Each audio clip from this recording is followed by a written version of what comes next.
represents uncertainty.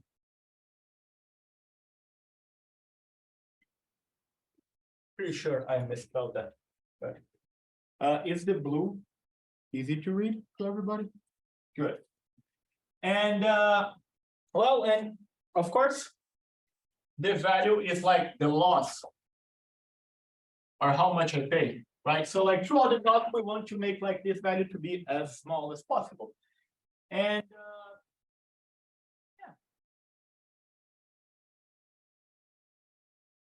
just to compare like to things we have seen before, like on the first presentation by Ricardo, we talk about like a two-stage program, right? So like you make one decision, something random happens, and then you make another decision. Here, our model just like allows for the first decision. So you have to come up with a plan a priori without knowing what's going to happen, right? That makes sense if you're thinking about like buying stocks, right? The story that I tried to come up, which was not about money, was about like you promise someone that you're gonna take them to a concert, regardless of the price. I hope everybody here agrees that that's a risk, okay? And I hope most of you agree that that's a bad idea. And so this is the cost of that you're gonna pay for the ticket. X is like whose concert you're going to make the promise for. So like, you know, Justin Bieber, Shawn Mendes, or like Paul McCartney. And Y is like the actual, like the random variable, which says how much the concert actually costs. So yeah. And I'm gonna make like some assumptions because we cannot, I cannot go really far without doing that. And of course, like they already suck because they make my theory less reasonable. So the first one, Y and Y, is and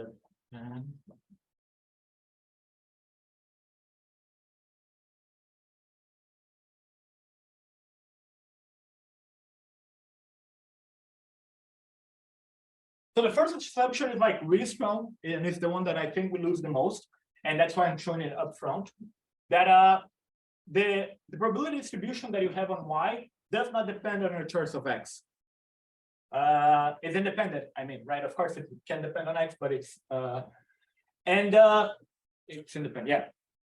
And I mean, this is reasonable. Like people talk about like portfolio optimization, in which like you buy a bunch of stocks, and you're gonna see like how much money you win, which is like the negative of the loss, how much money you win with those stocks.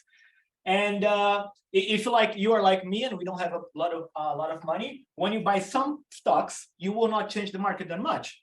But like, let's say if you're like Warren Buffett, and then, you know, like you short sell like a company, everybody's going to freak out. And then like you change what happens here based on their choice of portfolio, right? So this is reasonable, but not true. And the other one is reasonable and actually true, but some people would disagree. And yeah, this is like much more reasonable. This is fine. So I'm assuming that for every choice that you make, the amount of money that you can make or lose is finite. Okay. People like when they're talking about stocks and stuff, they like to say, oh, when you buy a stock, it is unbounded how much money you can make because the stock value can go like as big as possible. And when you short sell, like it's unbounded how much you can lose because the stocks can also go up and then you pay more for that, yada yada. But yeah, you know, let's assume that we have finite money to pay each other and things will not go crazy. And okay, so we have like our model of our loss function, right? And how do I express the risk involved with my choices and like in this scenario? Does anyone have any question? Good. Yeah, please interrupt me at will. I'd much rather not say everything that I want to say and like say something that makes sense in the beginning than just rush through everything. And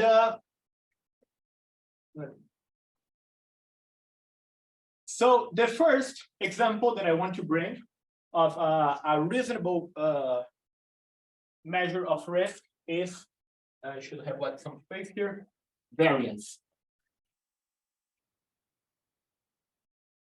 Okay, so let's say that like here, like you have the function, the probability distribution, and like measuring like how much you have to pay.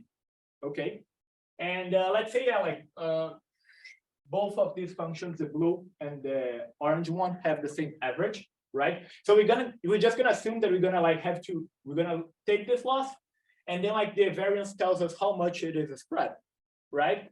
And it makes sense that variance, in a sense, measures risk, because if you think about like the orange, if you have to choose which one you have to pay, the orange one is more concentrated. So like you have a better notion of how much you're going to pay. And for the blue one, like you can pay like much bigger values or lower values, and you do not have a hold on what is going on. And this is also something interesting in this discussion, that like risk is not how much you make. You know, it's like how wrong you were when you thought how much you're going to make, something like that. And in this sense, variance is a reasonable measure of that. But, you know, that would be, if you see like, even though this is VAR, this is not variance, right? What a shame. And I'm not going to talk about variance. So there must be something wrong with variance. And I hope I can communicate with these drawings what is wrong with it. Once again, like this is the mean, right? And let's assume that this is the mean of both distributions, like they're on the right scale and no funny business going on here. Since things are symmetric, like you can assume that both probability distributions have the same variance. But let's say that like, if this one, you know, like once again, this measures how much you like to pay. Let's see, Paul, you're not eating, you can answer the question. Which one would you rather take? If you had to, you know, like those are the probability distributions of like how much you have to pay. Which one would you rather take? Probably the left bottom one. Yes, yes, because there is a like just as much uncertainty on how much you're gonna pay, but like you can see clearly that like you're gonna pay less on this one. It's a better scenario than on that one. Does that make sense? So it is interesting here because what we usually regard as a good property of variance is bad in this scenario, because like variance is like symmetric, right? And this is not what we want, because we consider like one side is bad and the other side is good. So we want something asymmetric. And that's the motivation for our first definition.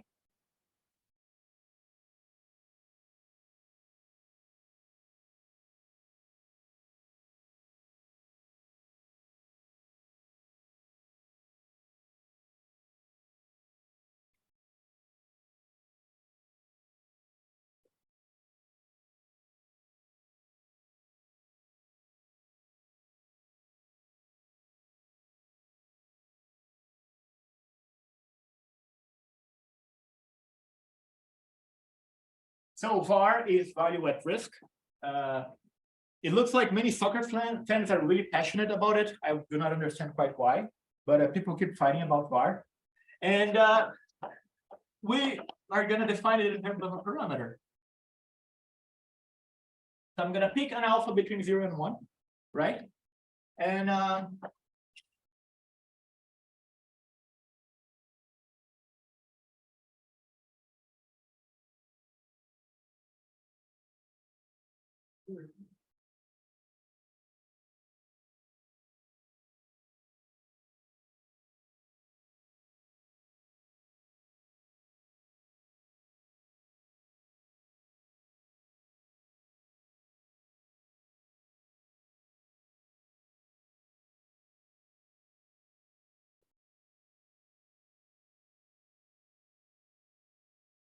so the alpha value at risk is defined by, so I'm going to use eta, right? The paper uses C, but I'm unable to write whatever C is. So I'm going to use eta. And what is the idea here? Let's say that we're in this scenario, right? And then I promise like my younger brother that I'm going to take him to a concert. How, clearly a stupid idea, how could I improve my situation? Well, I could save money. You know, I'm gonna like pay up front. I'm gonna save some money to take him to the concert. And yeah, but like the question is how much money I'll have to pay, right? And I don't know how much, you know, there is uncertainty on the price. So what I'm gonna do here, I'm gonna fix a probability, right? And I'm looking here like an amount of money that I can like save up front, such that the probability that the concert will be more expensive than what I saved is at least alpha. Okay, so this is like a good like so let's say like alpha is 95%, right? I'm saying that like with 95% certainty, I know that that the money that I save is enough to pay for the concert for my brother. And of course, I don't want to, save money unnecessarily. So I want the minimum add up such that this holds. Does that make sense? And I'm gonna make a drawing. Let me use this side of the board.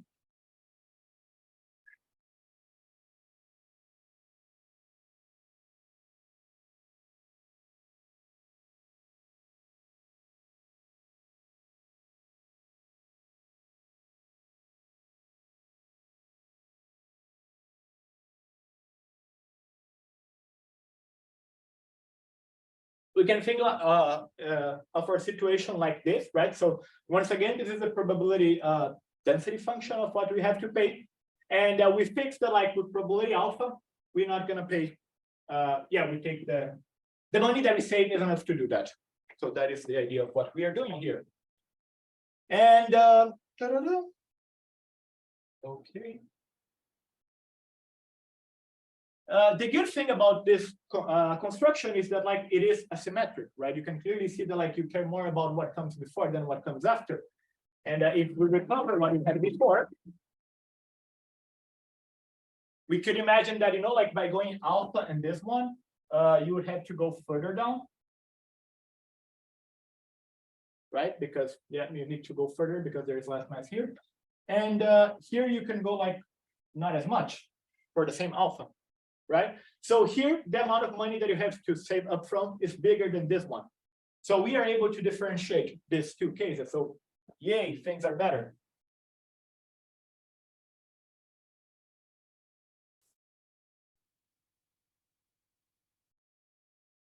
And another way of thinking about this, and which shows that things are somewhat hard and this definition a little bit complicated, I would say, is that we are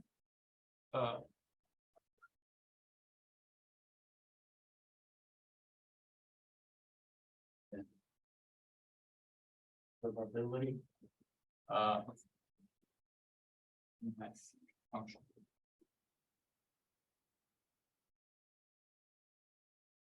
And of course, nothing guarantees that the probability mass function is invertible. So we are inverting it.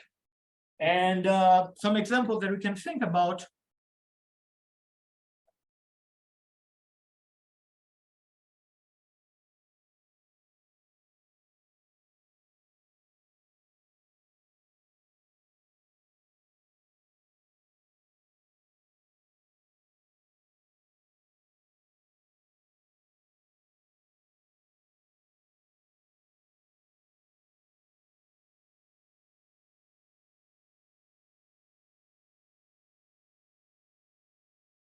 These two drawings are completely different from the previous one, right? This is just the density one. So here's the integral of that function, right?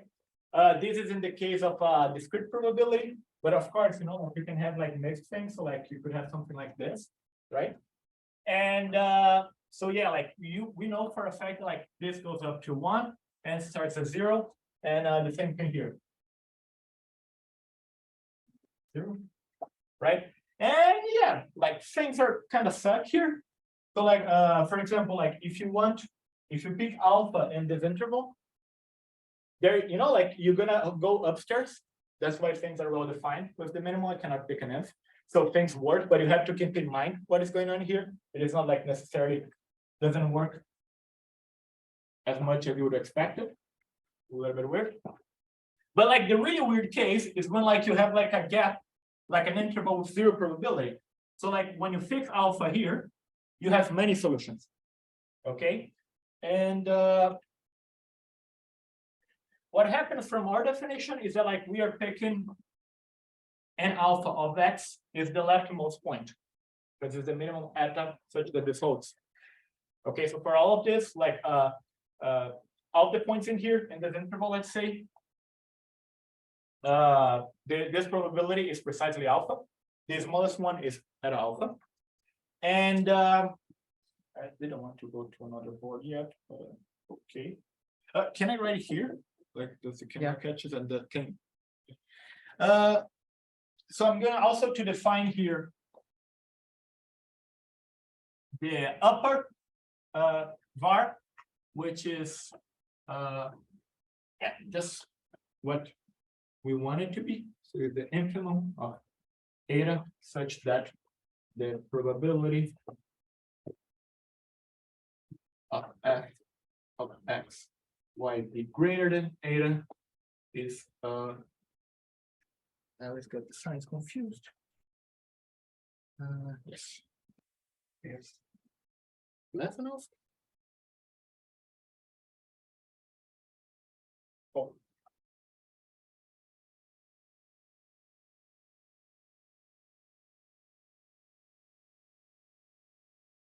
And what happens is like from this definition, if I have not switched the signs, we have like the second endpoint. Okay, so yeah, like potentially there is like a range of etas which could like give this equality, right? And we may have to pick them, and other funny business can happen. Okay, so this is like one of the complications when looking at something as a value at risk, and inherently comes from like this idea of inverting the probability mass function.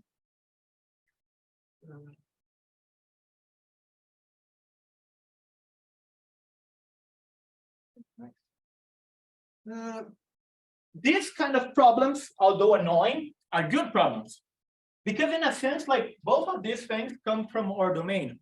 It is not like something wrong about my tool inherently, you know, like I am okay with dealing with these things because this comes from the nature of the problem. Like what I mean by that, this arises from like, what do you mean like when things are fishy here, you know? So you have to pick a standard and then you end up with these definitions. But so yeah, like these things are fishy, but like these are the things that you have to deal when you go to the real world, whatever that means. And but there is another problem with value at risk, and this is why I'm going to talk about the conditional value at risk. And let's see if I can convince you guys what is wrong with it. What is wrong with it? And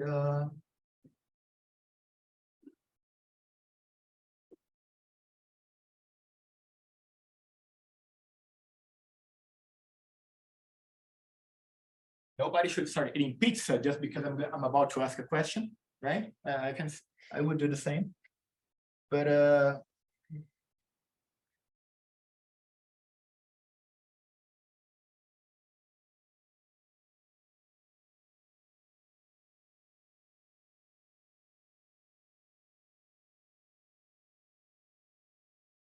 of course, those things are the same drawing. Okay, if they're not the same, I mean, come on, we are grown up here, you know what I mean?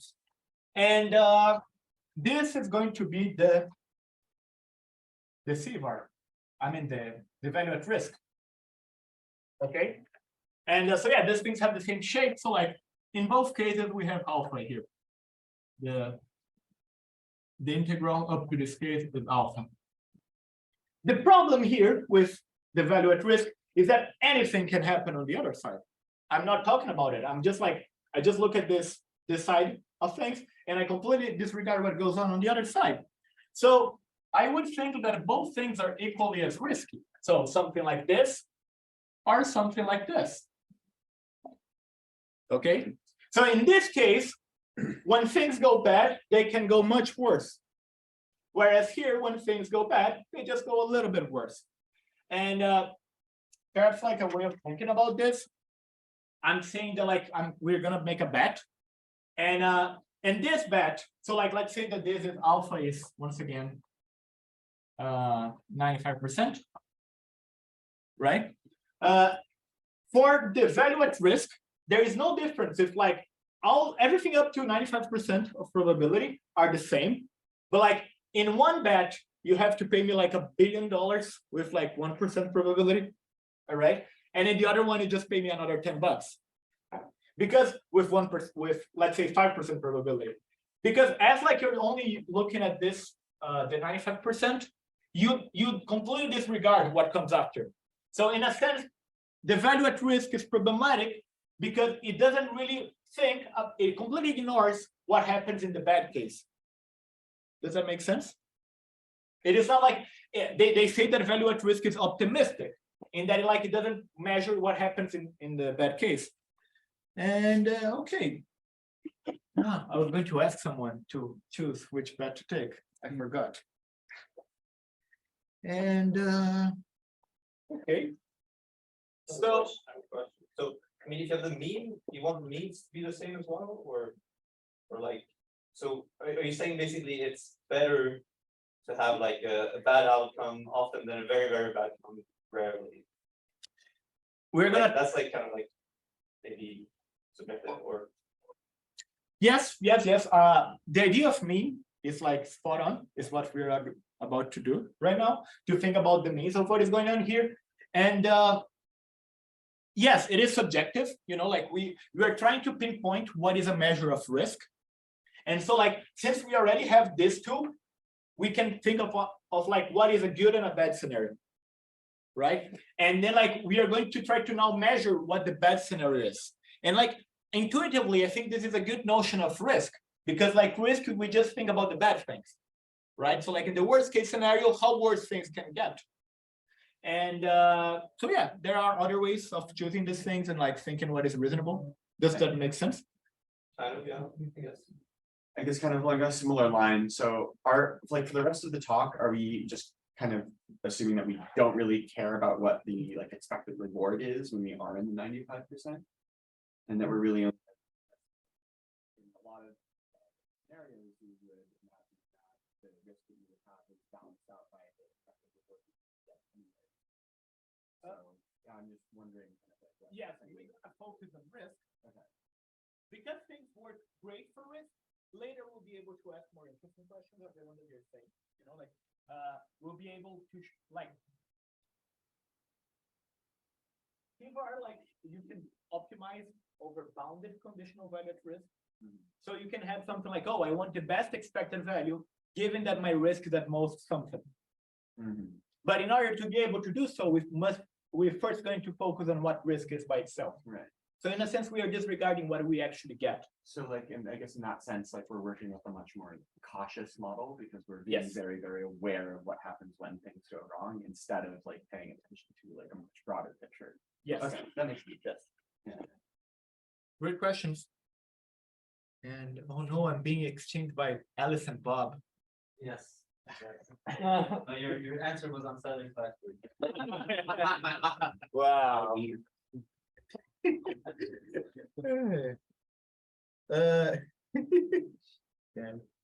Okay, so let's define the conditional value at risk. So this is so much better than Alice and Bob, What the heck? Whenever you draw two graphs, one of them is out.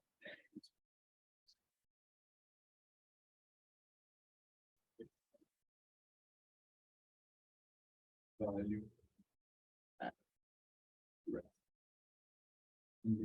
T-bar. And once again, let alpha be a parameter, then 0, 1. And what we're gonna do?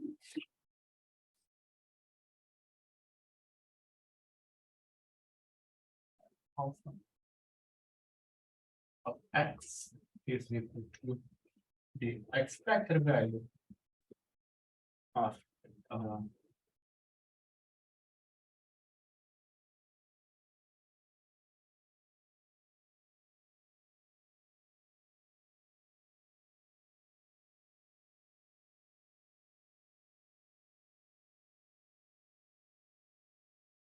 okay, so the conditional value at risk is people also call it like this is called the alpha T-bar.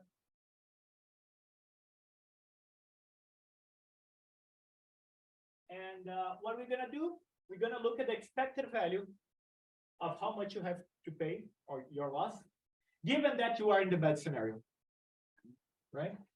And this immediately solves this problem, right? Because if we splash, what we're doing here, we are completely forgetting what is going on. I'm not going to erase because I may want to go back to the drawing, but like, let's assume that we can just see things after the blue line.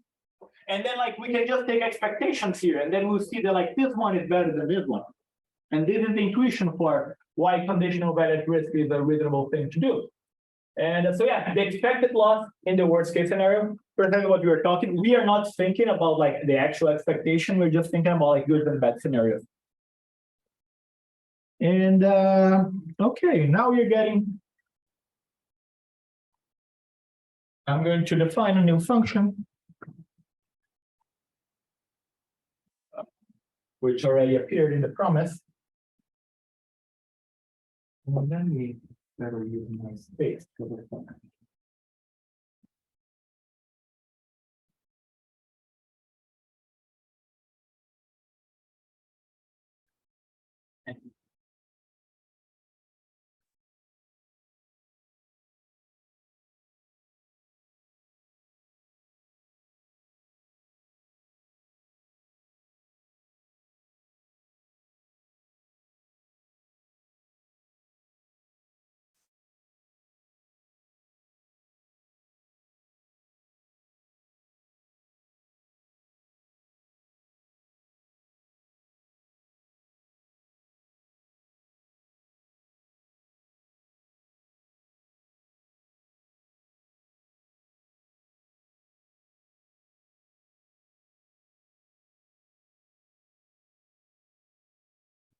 Here, one is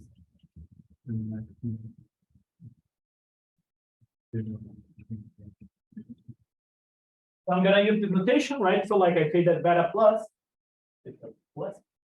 is the maximum between 0 and beta, right? And beta. And I'm going to define this function, right? So f, big F of alpha of x and eta is eta plus 1 minus alpha times the expected value of how much you lose minus what your perimeter eta, only in the case in which like the loss is bigger. Yeah, the expected value of this thing. Does this problem make sense to everybody? The expectation is over y, which is a random variable. X once again is our decision, and we're just parameterizing by this parameter eta, right?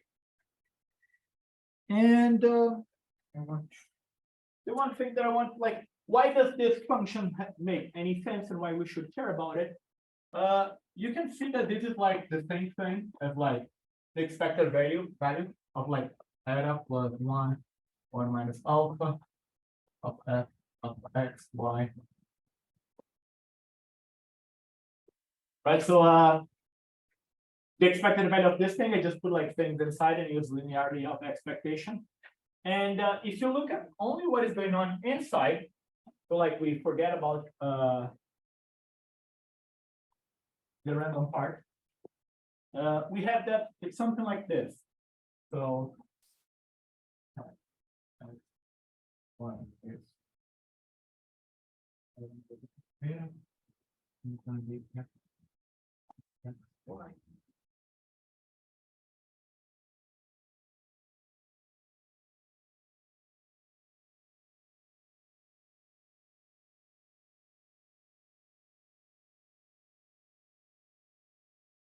this plus is a maximum, so like we can break it into two cases.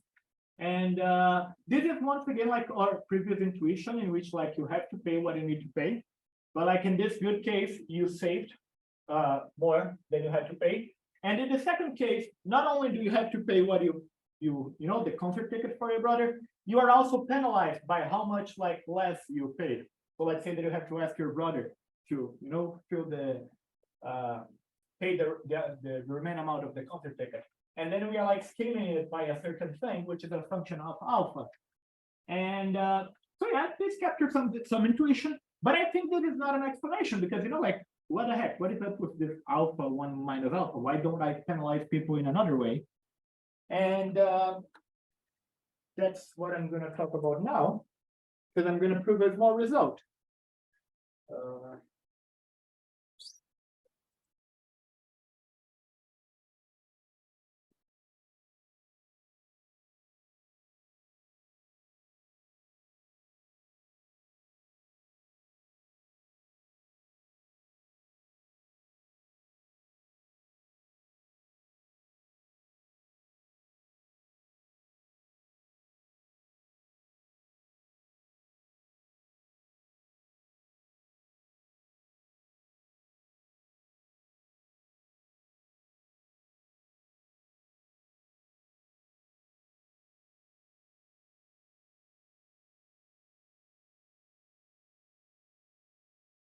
Okay, let's unpack what is going on here.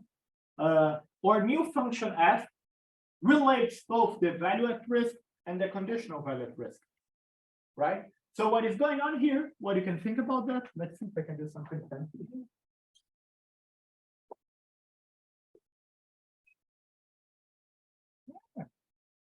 So why is it alpha by one minus alpha?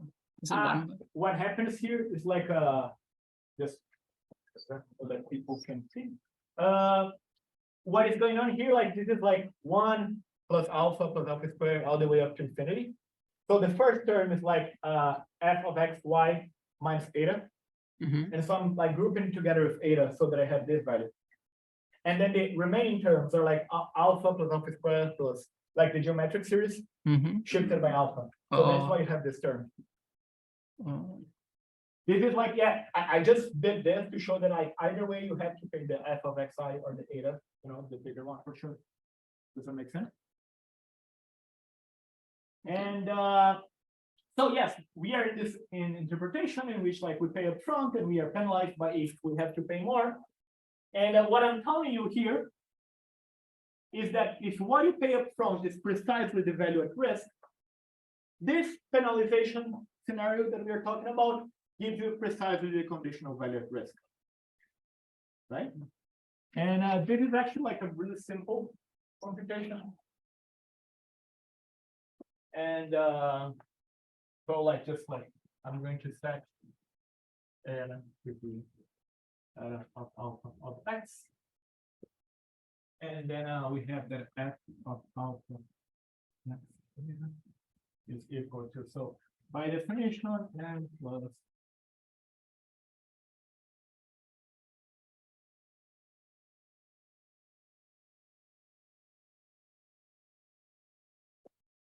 and if we think about what is going on here, like this kind of things like the plus, which like you just throw away part of your measure space, they work really well with integration, right? So if you here I am integrating this function, like taking expectations, only when f of xi is greater than eta, right? Everything else I just zeroed. And so I can write this thing as eta plus 1 minus 1 over 1 minus alpha. And here I'm going to write the expected value of f of x, y minus eta whenever f x, y is greater than eta. And all of this times the probability that f of x, y is greater than eta. Does this stuff make sense to everybody? And well, this and this are the same by our choice of the alpha, right? It is precisely what it means. So we have that this is equal to eta plus the expected value of f of x of y minus eta, such that we are in the bad scenario. And now I'm just adding a constant to something, so I can just put the constant inside, and then we just have the expected value of how much you pay in the bad scenario, which by definition is the conditional value at risk. Cool. And this kind of computation make me really happy as well. Yeah. And yeah, this motivates, like in my head, what this is showing is that our definition of f of alpha is sensible. We are penalizing, we are measuring risk, and we recover the things that we want.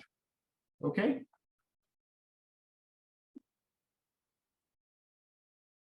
All right, so now we're finally going to prove the thing that I promised in the beginning. And just like this.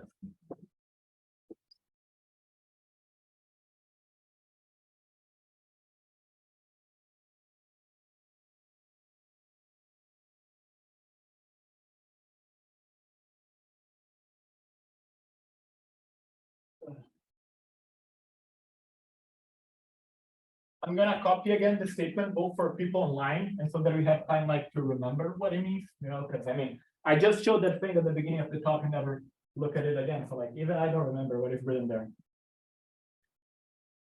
And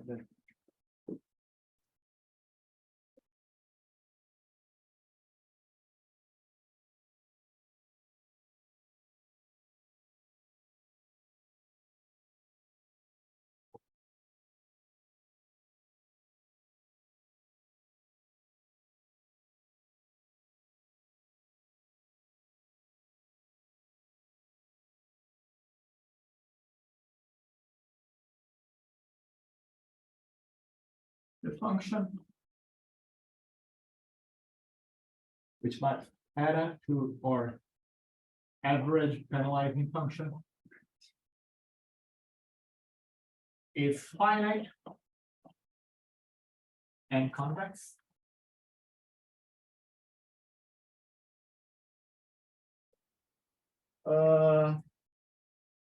And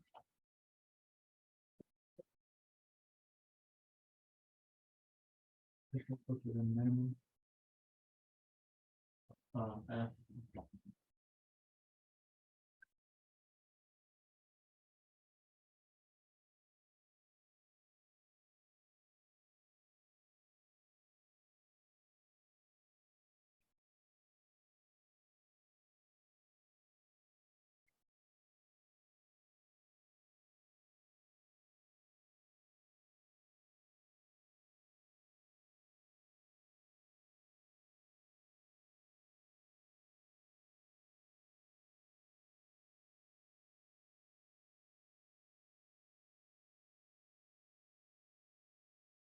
I hope that now like everybody can appreciate what I'm saying here.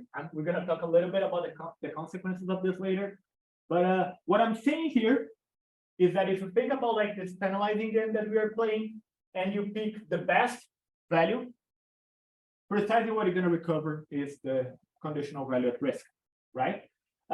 What is more interesting here and extremely powerful is convexity.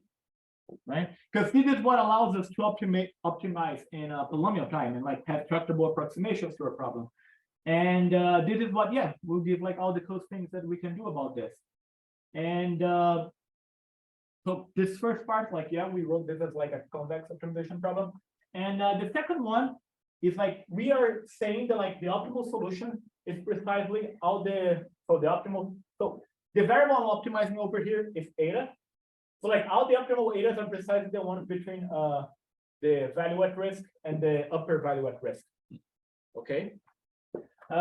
This has some interesting consequences, right? Once again, it ties things together and it shows you like why you should expect CVAR to be better behaved than VAR. Like if you like optimization, you know that the optimal value of a programming problem, convex optimization problem, is better behaved than like the solution sets.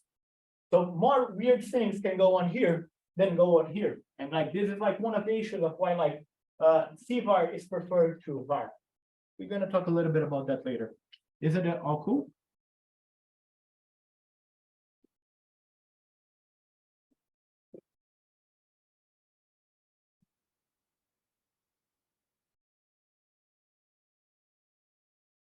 So what I'm gonna do here,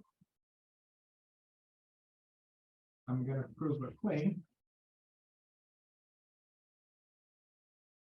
for derivative of f of alpha.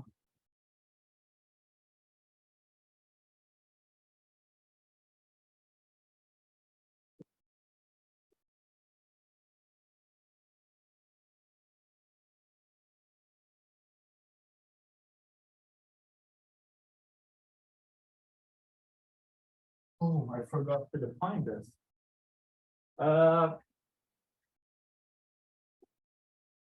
This is by definition, just the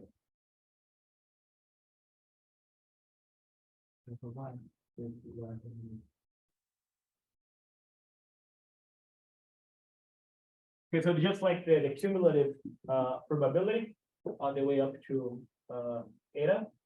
And what I'm saying here is that so this is a partial derivative because like f is a function of both x and eta, right? But we are usually thinking of x as a fixed function, so you can think like this is a univariate function on eta. And I'm saying that if you take like the upper derivative, so like the derivative on the right of this function, you get this. And okay, I'm gonna leave this here because this is gonna be extremely helpful later.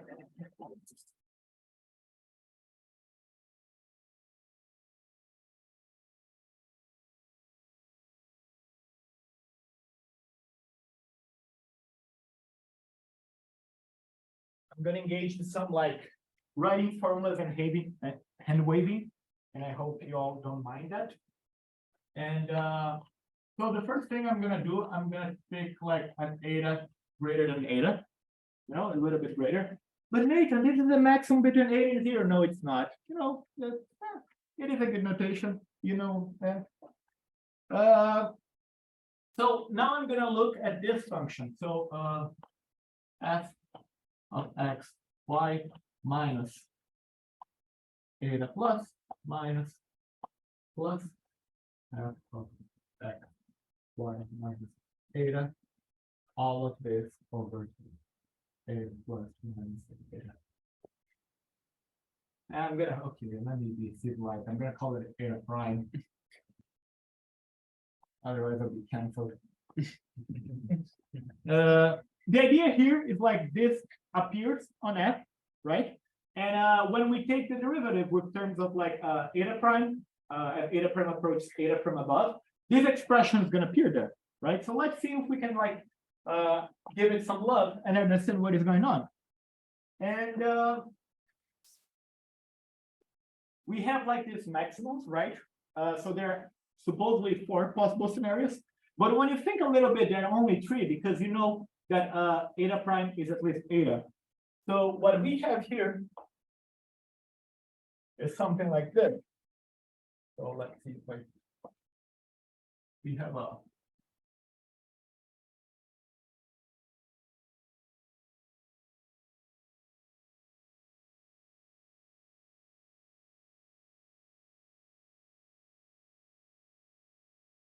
it is this logic of f x 1. And here we have eta and eta prime. Okay, f of x y can be like in 3 different cases with respect to eta and eta prime. And whatever it is in the line, it uniquely defines the value of this function. Okay. If it is less than eta, this is 0 and this is 0. So the function is 0 in the first case. If f is like greater than eta prime, then like both these things appear as linear things, so you can just sum stuff. And what you're gonna have here is eta minus eta prime over eta prime minus eta. So this is -1. Okay, and in the middle, what we have, one of them disappears. I think it's this one. And yes. So in the middle we have f. I'm just gonna negative f minus eta over eta prime minus eta. Does that make sense? All the 3 cases that we have to consider. And all right. Now that like we thought about what happens when we fix y, let's take expectation. Right? And once again, I can break into those 3 cases.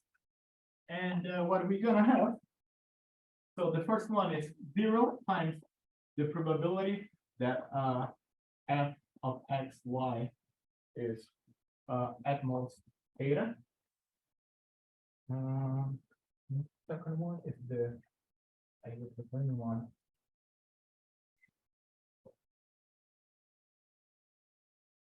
-1 times the probability of f of x, y is greater than eta prime.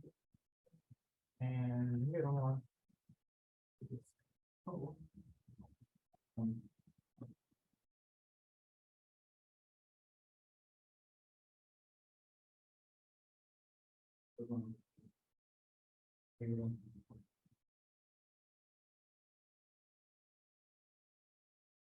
all that I'm doing here, I'm just breaking this expectation into these 3 cases. And yeah, I just look like, so it is the expectation in each scenario times the probability of that scenario showing up. So like here, ho is just a constant which captures like the integral of this part with respect to y, restricted to this. And so yeah, we have this equality. The first part clearly going to be 0. Let me see. What is this one? Oh, isn't that the, 1 minus alpha? Yes. So the first one is going to disappear. Here we're gonna have one minus the cumulative distribution, right? So we have like the what I call psi. Let me use the fine color. So, this is negative. 1 minus psi. Eta. So this is the probability of being like less than eta prime, and the probability of being greater is 1 minus it. Okay, and we have this last term, but what is up with this? If you think about it, we know that like rho is this expected value between 0 and -1, so it's bounded. Moreover, as eta prime approaches eta, this probability goes to 0. So we have something bounded times something that goes to 0. So we have that as eta prime approach eta, this term disappears and this term is 0. So the only thing that we are left is this one. Does that make sense? And that's pretty good. Because if you recall what we want to prove, we got the cumulative distribution that we want to appear.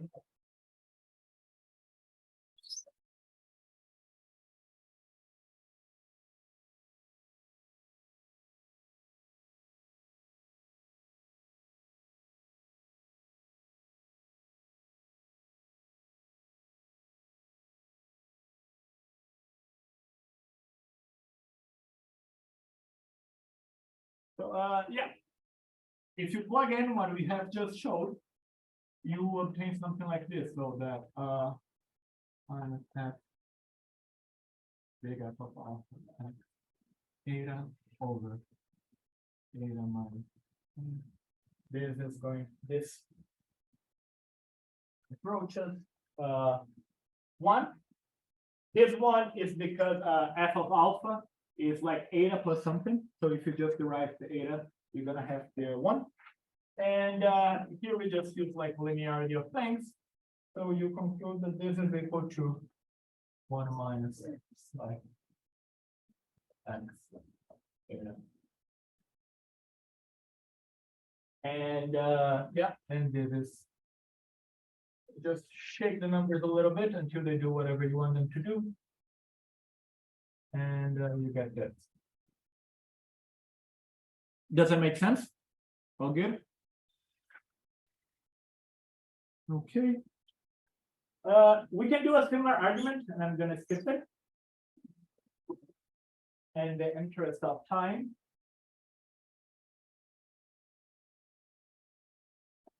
And you can show that like of alpha.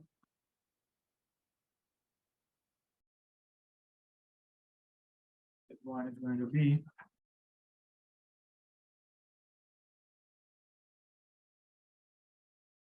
let me just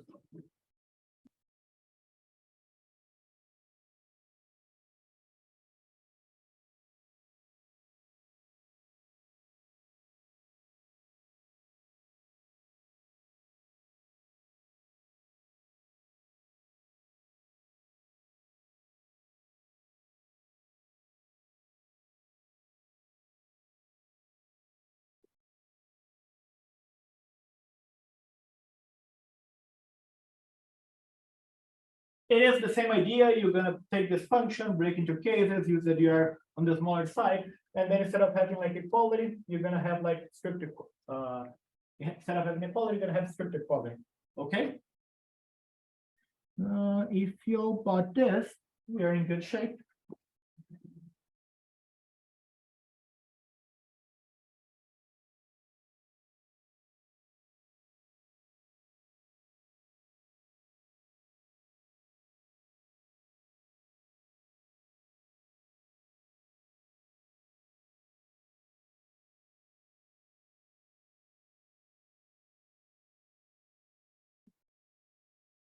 Gonna make a couple of remarks. The limit data goes to infinity of the partial derivative Eta is equal to the limit. Of infinity of the other variable. Beta. And what is this limit? Well, since it is a probability distribution, when eta goes to infinity, this has to be 1. So it's 1 minus alpha over 1 minus alpha. Didn't get some symbol, or is this? No, it's the right one. This is equal to 1. And the limit when n goes to negative infinity of the same expression.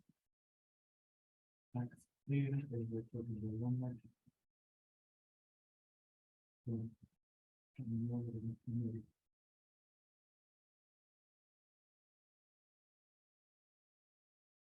And this one, once again, it's a probability distribution. So when eta goes to negative infinity, this has to be 0. So we have that this is equal to negative alpha 1 minus alpha. Okay. This already gives what we need. I'm not going to be precise. This is like the bulk of the hand wave. What we have is something like this.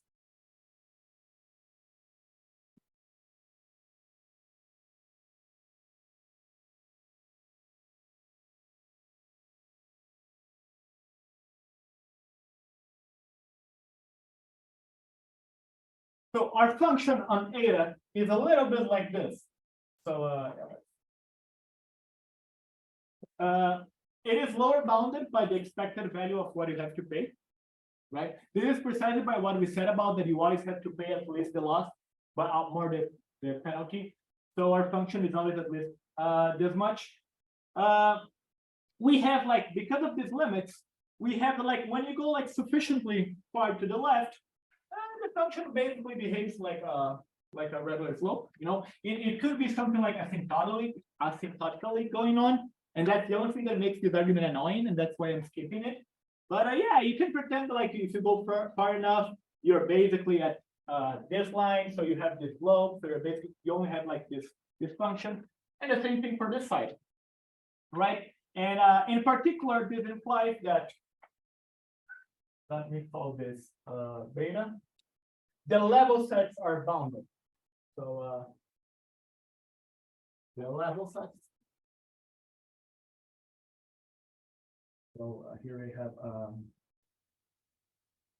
vector R such that x of alpha x beta is bounded.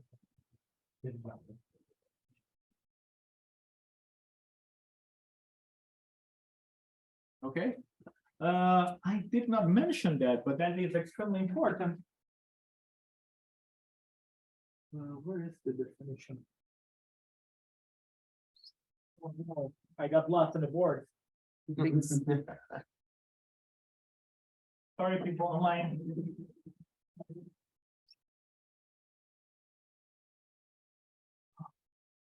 Here we have f of alpha, and this function is going to be convex on eta.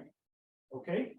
The way to show that is that what you do here is you show like that this function is convex on eta, and you can think like this is like a linear programming. You know, you can simulate this problem as like a maximum of 0 and something yada yada, and you can ensure like convexity in a nice way. There are other ways of seeing that, and the way to actually prove that. You do it for each y, and then when you take expectation, since expectation is linear, things are going to go true. And so we already have as a given that f of alpha is convex on eta, right? And now this is pretty cool, because our function is so we have a convex function whose level sets are bounded, and the function is real valued everywhere. And I did not argue why is that so good. Well, the thing is, when you look at this set in R2, whatever happens here is going to be the intersection of a bound. This is going to be a closed and bounded set, therefore a compact set. Okay. And since the function is continuous on its relative interior, on the relative interior of its domain, and the relative interior of the function is the whole real line, we know that a function is continuous here. So it is a continuous function on a compact set. Therefore, it attains minimum. So we know that there exists an optimal solution. And what does this optimal solution look like? You know, we have already computed one. And here's like one of the reasons like we really like convexity. Good one.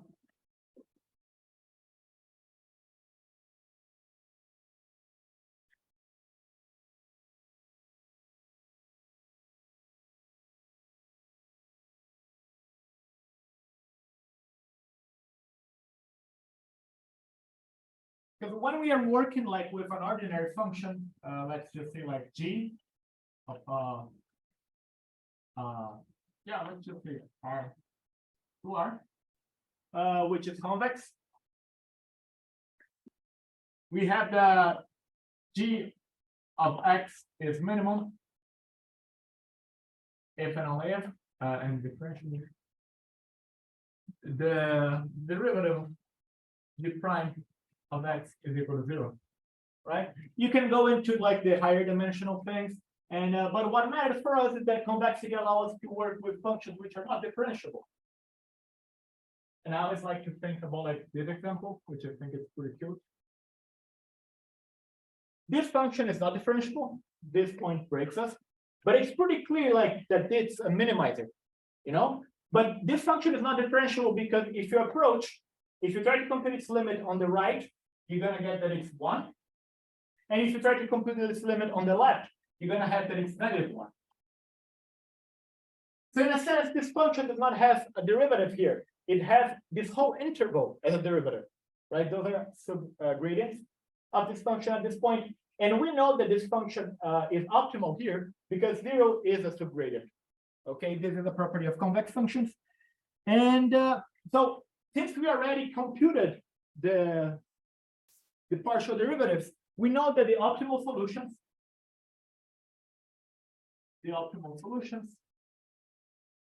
to minimize eta in real of reals, not real, are one. So what I want to write here.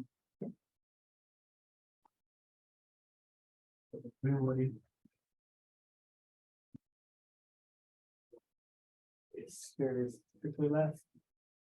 Than eta is preliminary structure.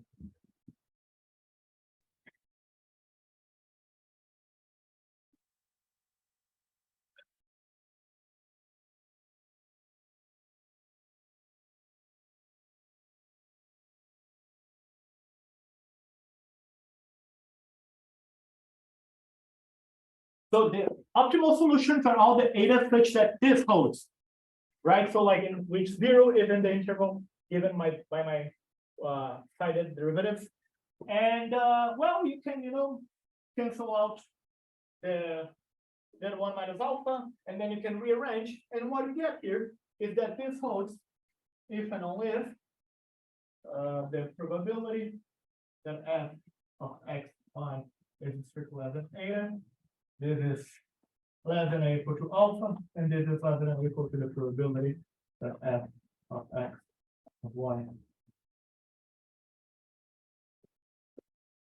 And yes, that's precisely what we want. So, for example, if you remember how we defined the value at risk, it is precisely the minimum eta such that this holds. And when we define the other one, it's going to give the other side. It does work. I was really confused. I work with paper, and as I'm running out of time, I'm not gonna do all the computations. But yet, we have that n. What do you want to say? N is optimal if and only if n belongs to this interval n alpha of x and alpha plus. And so we have all the optimal solutions, and we know what the value of our function there. Because it is what we computed when I justified to you guys why f of alpha is the right thing to do. Is it still here? No, not anymore. And this in particular then just implies that phi of alpha of x is equal to the minimum.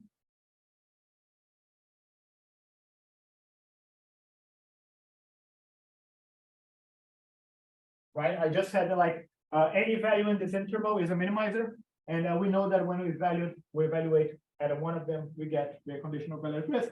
And so this concludes the proof. Does that make sense? And yes.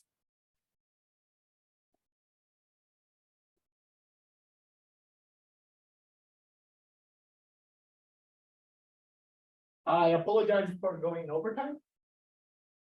And this is the result. What is really interesting is that it allows us to optimize over the value at risk, both as an objective value and also as a constraint. So just to wrap up, we have this huge result that if G is a function from two variables and real convex, so you can think actually, yeah, Rn and Rm.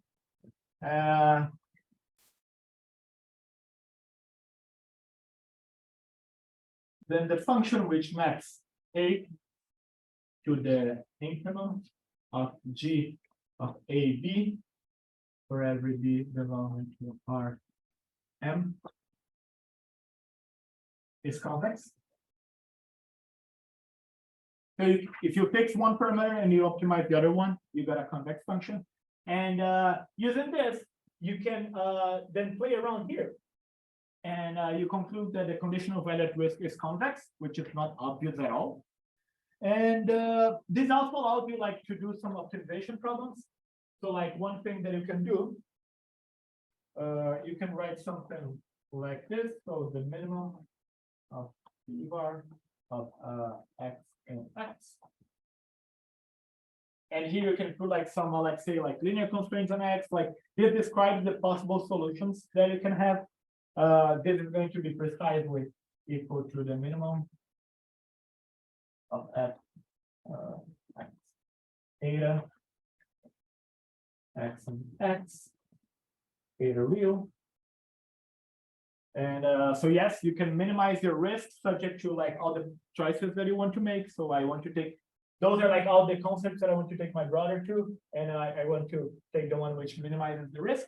And you can also do something like this. So like you can try like say like to minimize some other function G such that the value conditional value at risk is bounded by some constant value beta. And this is once again really easy to do. You just introduce this extra variable. So you're gonna have something like this. So G of x such that x is an x, theta is real, and the f of alpha of x theta is less than or equal to this constant. So yes, if you have like some good properties on the little f, you get convexity on the big F, and then you're able to optimize over it. And that's it. That's what I had for you guys today. Thank you very much.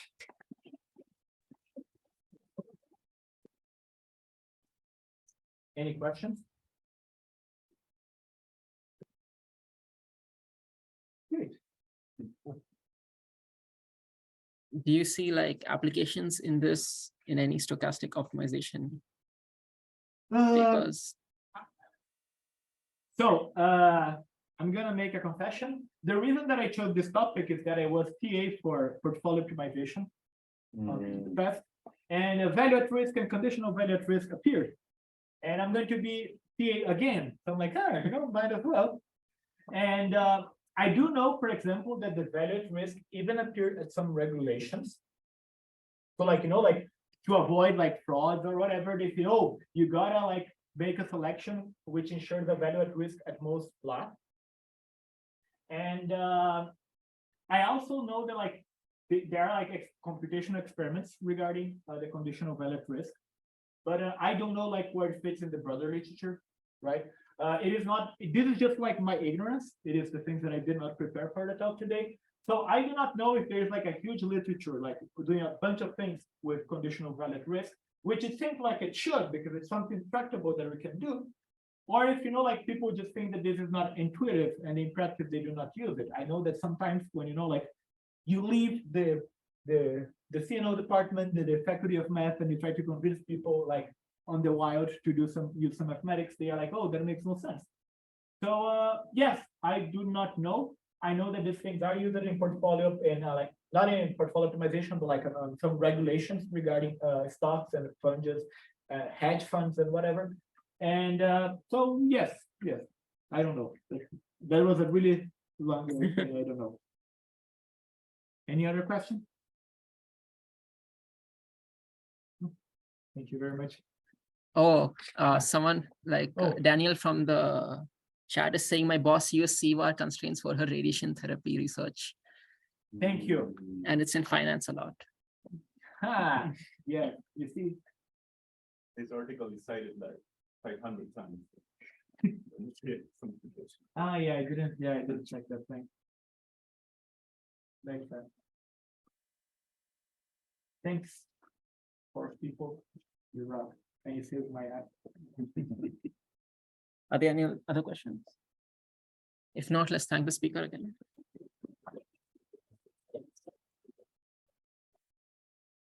Before we go, I just want to mention something for those of you who are new. So just so you know, the way this works is